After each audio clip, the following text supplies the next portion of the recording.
Rosa Maria, avui continuarem parlant dels aliments funcionals, oi? Sí, quan vam estar parlant dels complements alimentaris vaig voler diferenciar sobretot que els complements eren allò, no?, concentrats de vitamines i sals minerals i que no són aliments funcionals. Que ara els definirem, Això mateix. Tu parles dels aliments funcionals com aquell carrer, però clar, hem de definir-ho, Sí, jo tinc al cap, tinc claríssim, però bueno, s'ha d'entendre. Diferenciem, no? Els complements són càpsules, són gotes, són preparats en pols, que són concentrats de vitamines i sals minerals, i els aliments funcionals són aliments, és a dir, és llet, són iogurts, és mantega, és olis, ous, etc., que tenen una substància en el seu interior que pot ser, aquesta substància s'hi pot trobar de forma natural o pot ser que l'hagin afegit expressament i que està demostrat que aquesta substància, anomenada substància funcional, o substància nutracèutica... Nutracèutica? Sí. Té una funció específica dins el nostre cos. Insisteixo, s'ha d'haver demostrat científicament que existeix aquesta funció. Per exemple? Per exemple, una funció de millora. Doncs, per exemple, la fruita, que ja té fibra de per si, aquesta fibra té una funció de millora de la flora intestinal i de millora dels processos de restrenyiment. Sí. Per exemple. O ara el que s'està fent és agafar aquesta fibra i afegir-la en aliments que de forma natural no la tenen.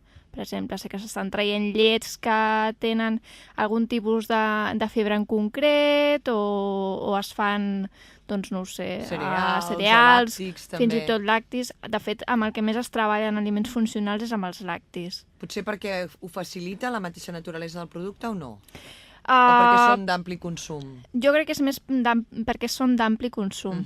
O sigui, la idea de per què apareixen els aliments funcionals és perquè sabem que els costums alimentaris estan canviant, que per molt que volem fer una alimentació saludable, realment no ens trobem en una situació d'alimentació equilibrada.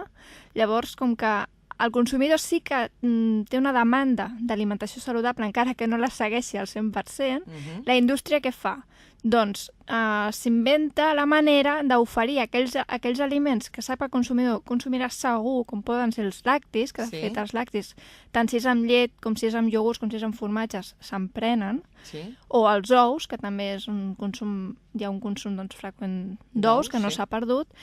El que es fa és... El que sí s'ha perdut és que et surtin, o s'ha perdut molt, que et surtin dos rovells. Això mateix, dos rovells, sí. I, curiosament, aquest estiu, i dic el lloc perquè és una zona molt més rural, a Galícia, em vaig quedar sorpresa, amb una mitja dotzena d'ous, 4 tenien dos rovells. 4 de mitja dotzena. I això és una cosa que ara aquí és molt estrany que passi.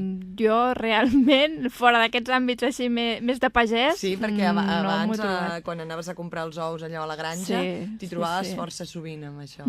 O aquests ous que són més groguets, que no són d'aquest color tan taronja pujat, no? Tenen aquest color, doncs... Doncs sí, s'ha perdut, no? Potser no diria la naturalitat, però aquesta idea que tenim avui en dia de que les coses autèntiques són més saludables. Sí. Però bé, doncs això, el que fa la indústria és agafar tots aquests aliments que sap segur que prendrem i s'extreuen les substàncies funcionals d'aquells aliments que hem deixat de prendre, com poden ser fruites, com poden ser verdures, i s'afegeixen aquests altres aliments de consum habitual. Això, com dèiem a vegades, com comentem a vegades, el següent pas serà fer les pastilletes amb tot això, que això és el que no hem de permetre. Exacte. Llavors, jo recalco sempre, està molt bé que hi hagi els aliments funcionals, són una molt bona opció. Dic el mateix que amb els complements alimentaris, no els hem de prendre perquè ens ho han recomanat, perquè ho hem llegit a la revista, sinó que val més que ens assessorem per un professional de la salut, perquè, de fet, no estem deixant de fer potser un excés d'algun determinat nutrient o d'una determinada substància, que en el nostre cas no és necessari i pot fins i tot arribar a ser perjudicial, o no necessitem l'efecte que ens està produint aquest aliment, doncs perquè el nostre cos funciona bé i no necessitem aquesta funcionalitat concreta. Llavors sempre recórrer a l'opinió d'un professional de la salut. Però abans d'arribar als aliments funcionals és molt important que tinguem clar en què consisteix una alimentació equilibrada.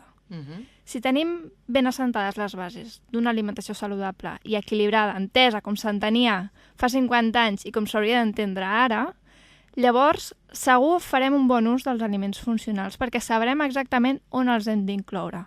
Doncs què et sembla si fem un parèntesi petit per recordar què és aquesta alimentació equilibrada, aquests ítems que ens hauríem d'anar gravant en el nostre xip mental? Doncs sí, fem un recordatori. Aquesta alimentació equilibrada en què consisteix? Consisteix en aportar diàriament els 6 grups d'aliments que existeixen.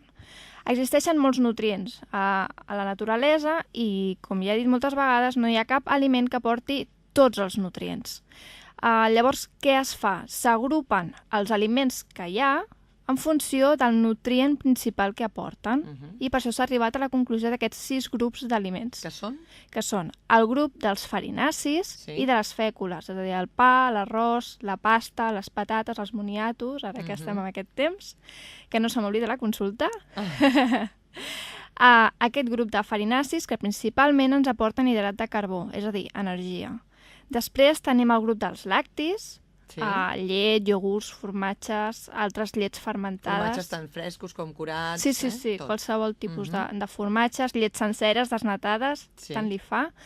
Que aquest grup principalment ens interessa pel seu aport amb calci. Després tenim el grup de les fruites, i per altra banda el grup de les verdures i de les hortalisses, que principalment aquests 2 grups ens aporten vitamines i sals minerals i fibra, també molt important. Recordo que són una font important d'antioxidants, que vam estar parlant dels antioxidants molt a fons, doncs aquesta seria la nostra principal font d'antioxidants. I els altres 2 grups que ens queden seria, per una banda, el grup que ens aporta principalment proteïna, és a dir, que tenen una funció de construcció i també de regulació en el nostre cos, com són la carn, el peix i els ous. I després hi ha el grup dels greixos, que nosaltres, per ser cultura mediterrània, doncs donarem prioritat a l'oli d'oliva. És a dir, i quan dius greixos, sempre parles de greixos ja vegetals o també entrarien aquí els greixos animals o no? Això aniria a l'altre grup. Entrarien també els greixos animals aquí, per exemple, la mantega. El que passa és que li hem de donar prioritat a l'oli. Els greixos vegetals. Sí, i segons quins greixos vegetals també, perquè aquesta idea de que vegetal és saludable a vegades no sempre és així, perquè, per exemple, els olis de coco, els olis de palma que es fan servir amb temes de bolleria industrial no tenen els efectes beneficiosos dels olis vegetals, sinó que s'assemblen més als animals, amb la funció que fan a dintre el nostre cos. És a dir, que hem d'anar clarament per l'oli d'oliva. Oli d'oliva. Podem fer servir mantega? Evidentment podem fer servir mantega, doncs potser no cada dia, però sí alguns dies a la setmana amb el nostre esmorzar, que sabem que és un dels àpats que ha de ser més complet. Per què? Doncs perquè representa que hem estat dormint com a mínim 8 hores, més les 2 hores que hem esperat des del sopar fins que ens n'hem anat a dormir. Que tothom fa i compleix rigorosament. Bé, quedem-nos amb les 8 hores. I a més hem fet una petita passejadeta per ajudar a parir el casa. sopar, oi? Això mateix hem pujat i baixat escales. No, la idea és que, clar, hem passat moltes hores dormint i, a més, sabem que durant la nit totes les nostres activitats s'enlenteixen, no? Baixa la nostra temperatura corporal, la respiració és més lenta, etc. Però quan ens llevem, tot es torna a activar i, per tant, nosaltres ens hem d'activar també. Com? Amb un bon esmorzar. Amb energia. Això mateix. Després de l'esmorzar haurem de fer un mig matí per no passar moltes hores fins que arribem al dinar, després farem un dinar, farem un berenar i farem un sopar. I aquesta seria la base de l'alimentació equilibrada i saludable.